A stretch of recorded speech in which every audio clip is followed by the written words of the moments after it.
papasukin ko yung pamilya nila. Sisirain ko sila mula sa loob. Our new investor, Soraya Sharma. Wala nang magiging kakampiang si Marikit. Magiging napakadali for us to eliminate her. All she has left is her ugly, burnt face. Alam ko naman na naawa lang kayo sa akin. Drew and I were really concerned about you and extremely worried. Gusto ko po sana paglabas ko po dito sa ospital, makapagtrabaho ulit. Pwede bang pakilipat mo na lang kami ng ibang tour guide? Natatakot po kasi anak ko sa kanya. Akala ko ba sa tour ni Binibining Marikit ka nagpalista? Siya yun. Weh, di nga. Ba't ang layo na itsura niya sa vlog? Baka filter lang yan. Talaga? Drew, tatawagin ko na lang sila. Sila Gemalo at saka si Kaloy. Sila na lang bahala mag-tour guide sa kanila. Salamat.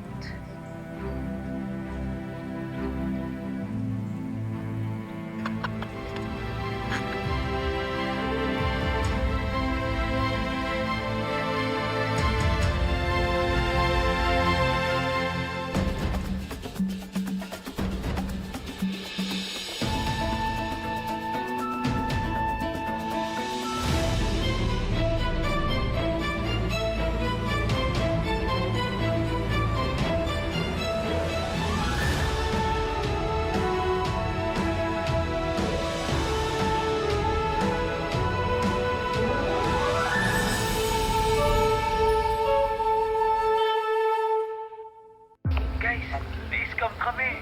Ang pick-up namin, binibining marikit. Ang dumating, binibining pangit. Huwag mo na kasi basahin yung mga comments. Kala ko may magnanakaw pumasok dito sa resort. Meron nga. Sa kakanood mo ng video na yan, inayahan mo yung mga netizens na nakawin yung peace of mind mo. Just ignore them. Madaling sabihin, pero mahirap gawin. Alam mo, Drew, kapag pinagtitinginan ako ng mga tao, saka nilalayuan nila ako, parang naririnig ko si Angela. Parang pinagtatawanan niya kasi ako eh. Parang naririnig ko yung tawa niya kung paano siya sumakses sa mga masasama niyang plano sa akin. Ang sakit nun.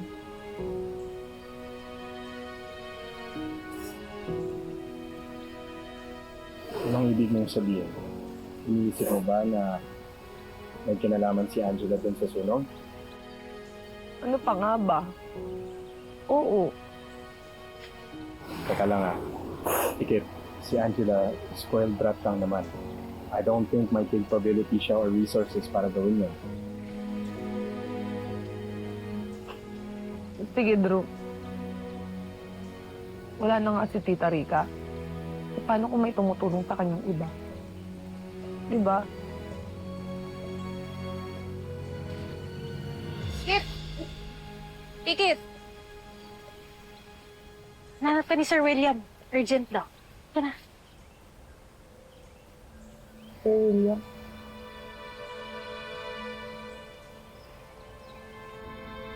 Po. Sir, ako po atin ng masquerade ball. You heard it right, Mary Kate. Sir, pasensya na po Baka po masira ko lang yung party niyo kasi sira na rin naman po yung mukha ko. Kaya nga masquerade ball siya because everybody will be hiding behind their masks. Kaya huwag ka mag-alala. Walang makakakita niyang face mo. Excuse me lang po Sino po ba kayo? Soraya Sharma, latest investor and business partner ni William.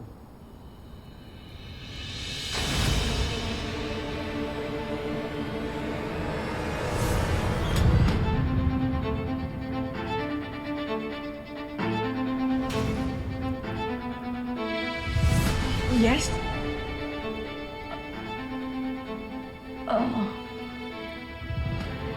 Pwede ko po bang makita yung tattoo niyo?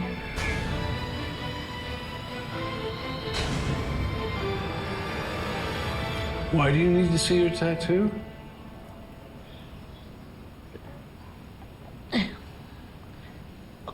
Curious lang, sir. It's fine, William. Here.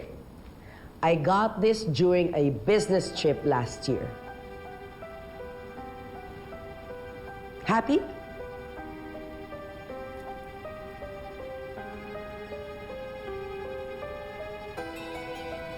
Sorry po.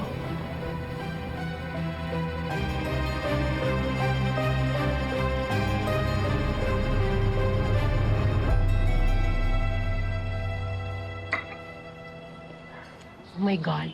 Tita, paano yung nalusutan yun? Easy. Natandaan ko kasi na nakita ni Marikit yung tato ko ng iguana. Nung kinidnap natin siya. Since gusto ko naman i-infiltrate ang resort, naisip ko, wala pa magkikita kami. I mean, we're just destined to see each other again and again and again. Kaya naman, pinapatungan ko yung tato ng iguana para hindi niya ako makilala. Genius, right? Yes, OMG, Tita, that's what I like about you. Advance ka mag-isip. As I should, and so should you. By the way, prepare yourself because we're going to be attending a new event, a masquerade ball. At sisiguraduhin ko, kikinang talaga yung ating paboritong si Marikit. Ako ang bahala doon, Tita.